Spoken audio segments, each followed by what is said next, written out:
20 अक्टूबर 2025 को एक लड़की महाराष्ट्र से मध्य प्रदेश के भोपाल पहुंचती है। वह अक्टूबर से 7 फरवरी 2026 तो भोपाल में रहती है, लेकिन 7 तारीख के बाद से उसका कुछ पता नहीं चल पा रहा था कि उस लड़की के साथ क्या हुआ और वो लड़की कहाँ गायब हो गई। आइए हम लोग इस वीडियो के माध्यम से समझते हैं। हेलो, नमस्कार दोस्तों, राधे राधे। कैसे हैं आप लोग? आप सभी लोगों का हमारे इस वीडियो में स्वागत है। उम्मीद करती हूँ आप लोग स्वस्थ होंगे, मस्त होंगे, अपना और अपनों का ख्याल रख रहे होंगे।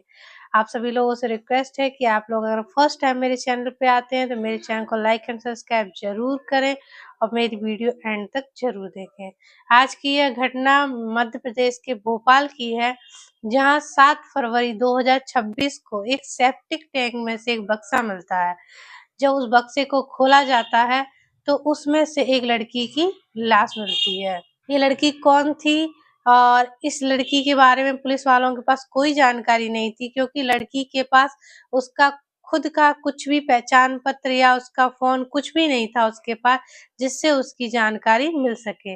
लेकिन जिस एरिया में उसकी लाश मिलती है, पुलिस उसी एरिया के सीसीटीवी कैमरों को खंगालती है, उस एरिया के लोकेशन पर नजर रखती तो पुलिस 24 घंटे में ही इस पूरे मामले को सॉल्व कर लेती है। जिस लड़की की सेप्टिक टैंक में लाश मिली, उस लड़की का नाम मिजबा होता है और उसकी उम्र 22 वर्ष होती है और वो लड़की महाराष्ट्र की रहने वाली है, लेकिन एमपी में वो एक लड़के समीर से मिलने आती है।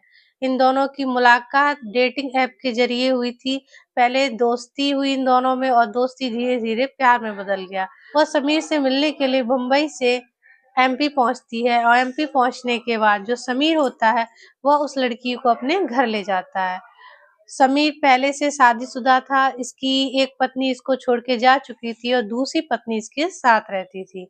जब वो मिजवा को घर ले गया तो उसने घर वालों से बताया कि ये मेरी दोस्त है और मुंबई से यहाँ एमपी घूमने आई है और ये कुछ दिन हमारे घर पर ही रहेगी। स्टार्टिंग में तो सारी चीजें ठीक थी और वो जो समीर की वाइफ थी उसको स्टार्टिंग में शक नहीं हुआ, उसको सब ठीक लग रहा था। लेकिन जब इन दोनों की एक्टिविटीज उसने नोट की तो उसको धीरे धीरे कहीं ना कहीं इन दोनों पर डाउट होने लगा और मिजवा के चलते समीर और उसकी वाइफ में झगड़ा भी होता था, जिस वजह से एक दिन समीर की वाइफ घर छोड़कर चली गई। लेकिन जो मिजवा थी वो समीर से शादी करना चाहती थी, लेकिन समीर उससे शादी नहीं करना चाहता था, अब वो उससे पीछा छुड़ाना चाहता था।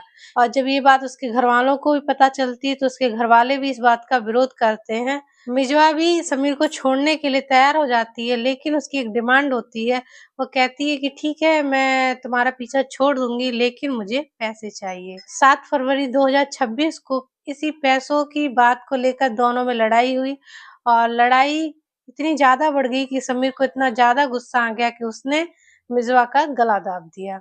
गला दाबने के बाद उसकी मौत हो जाती है। उसके बाद समीर सोच नहीं पा रहा था कि वो क्या करे, तो 7 फरवरी को डेड बॉडी घर में ही रखते हैं और इसमें उसकी जो समीर की माँ होती है, समीर का भाई और समीर की बहन, तीनों ही इस डेड बॉडी को ठिकाने लगाने में मदद करते हैं। फरवरी को वो उस डेड बॉडी को उठा के पुराना कोई बक्सा होता है बक्से में रख देते हैं। फिर सोचते हैं कि अब इसका क्या किया जाए।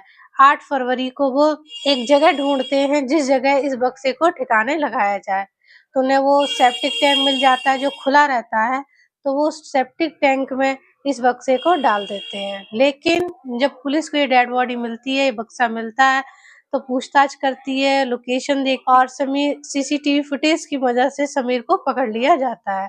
जब समीर से पूछताछ की जाती है तो सारा मामला खुल के आता है कि उसने ही मिजवा की हत्या की है और हत्या करके उसने ही सेप्टिक टैंक में उसकी लाश को फेंक दिया था। इसमें उसकी मदद उसके माँ, उसके भाई और उसकी बहन ने भी की। मेरा इस घटना को सुनाने का उद्देश्य किसी को परेशान करना नहीं, किसी का दिल दुखाना नहीं, बल्कि आप सचेत और सावधान करना है, जिससे कि आप अपना और अपनों का ध्यान रखें।